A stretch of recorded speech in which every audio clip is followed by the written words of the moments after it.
Ms. Furbert? Yes, good morning, Mr. Speaker. Good morning. Mr. Speaker, I rise this morning very much pleased to share with my honorable colleagues about an exciting and progressive initiative, the Atlantic Child Advocacy Alliance. Mr. Speaker, you may recall that in September this year, the Government of Bermuda and the UK Foreign, Commonwealth and Development Office entered into a formal agreement through a letter of intent that formalized the intention to closely collaborate for improving child advocacy services in the British Overseas Territories across the North and South Atlantic. The letter of intent was officially signed by Mr. Stephen Doherty, MP UK Minister of State for British Overseas Territories, on behalf of the UK Foreign, Commonwealth and Development Office, and the UK government committing to facilitate the foundation of an Atlantic Child Advocacy Alliance with the Ministry of Youth, Social Development and Seniors on behalf of the Bermuda government. Mr. Speaker, as a foundation, Bermuda has made significant strides to ensure a sustainable, high-quality litigation guardian service in the long term. Key actions include the development of litigation guardian practice guidance and the strengthening of the relationship with the judiciary. The Atlantic Child Advocacy Alliance will now facilitate formal best practice training in litigation guardian services across the North and South Atlantic region, enhancing cross-jurisdictional capabilities. Supported by the financial commitment of the UK Foreign, Commonwealth and Development Office and the extensive knowledge and experience of consultant Anthony Douglas, OBE, Bermuda has taken the lead in creating a comprehensive litigation guardian framework, culminating in the establishment of the Office of the Litigation Guardian. This achievement is a testament to the government's vision and commitment to safeguarding children. It is one that should be celebrated by all of us. Bermuda stands as a model of excellence for British Overseas Territories throughout the Atlantic region, demonstrating what can be accomplished when commitment and collaboration align in pursuits of the best interests of our children. Mr. Speaker, this partnership emphasizes child safeguarding as an overriding priority. The UK Foreign, Commonwealth and Development Office, or FCDO, has commissioned Mr. Anthony Douglas, CBE, consultant on safeguarding, to steer the building of the alliance and has funded a consultancy from July 2025 through March 2026. Both the UK and Bermuda governments will work collaboratively to develop the Child Atlantic Advocacy Alliance for child advocacy services. This alliance will pool expertise from Bermuda and the Southern Ocean British Overseas Territories, namely the Falkland Islands, St. Helena, Ascension Island, and Tristan da Cunha.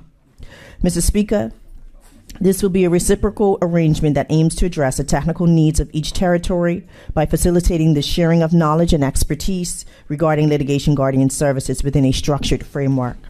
The partnership builds upon the past 3 years of technical support provided to Bermuda by the UK FCDO, which was instrumental in shaping and strengthening Bermuda's litigation guardian services, and culminated in the establishment of the official Office of Litigation Guardian in March of 2024. Over the past 3 years, joint efforts among the UK FCDO, the Government of Bermuda, the Bermuda court system, and other stakeholders have been solution-orientated, focusing on developing initiatives in innovative approaches to enhance the understanding of the litigation guardian service. This collaboration has also promoted greater cooperation amongst all stakeholders to ensure that the best interests of our children are prioritized. Mr. Speaker, the initiative seeks to explore the capacity for child advocacy across the Southern Atlantic British Overseas Territories.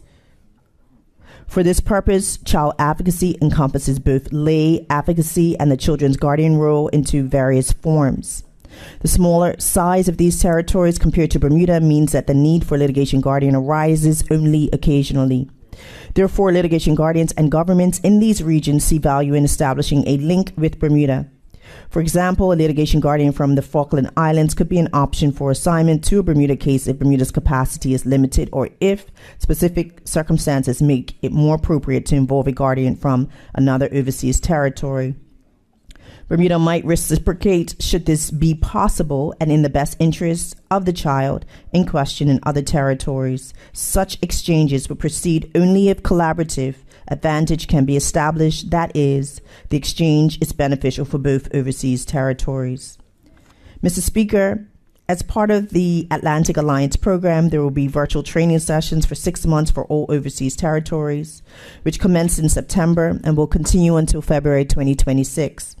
The first training module focused on identifying and intervening on behalf of children and young people experiencing neglect.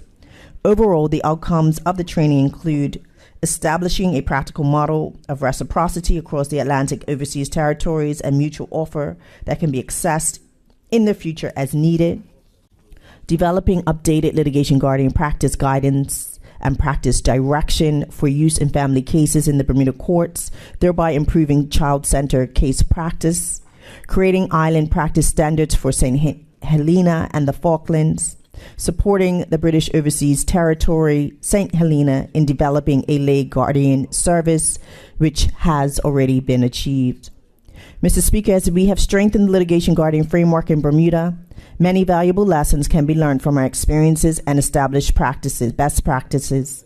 While acknowledging that other British Overseas Atlantic territories face similar challenges and are at different stages in their safeguarding journeys, the Atlantic Child Advocacy Alliance represents a significant step forward in child safeguarding. Through formal partnerships, shared expertise, and a structured approach to training and best practice, this initiative will strengthen child advocacy and litigation guardian services throughout the Atlantic region by pooling resources, delivering targeted training, and fostering reciprocal support. The Alliance aims to ensure that every territory benefits from enhanced capability and cooperation, ultimately prioritizing the best interests of children no matter where they reside. In closing, Mr. Speaker, let me state that there is much work being undertaken to develop a sustainable quality litigation guardian framework for Bermuda, and specifically for our children so that their voices are heard. In February of 2026, I will be presenting the final litigation guardian practice guidance for Bermuda that the consultant is currently working on within my ministry to develop. I will also share about other initiatives that have been embedded in the litigation guardian program to continue to strengthen and support the services of the Office of the Litigation Guardian. Thank you, Mr. Speaker.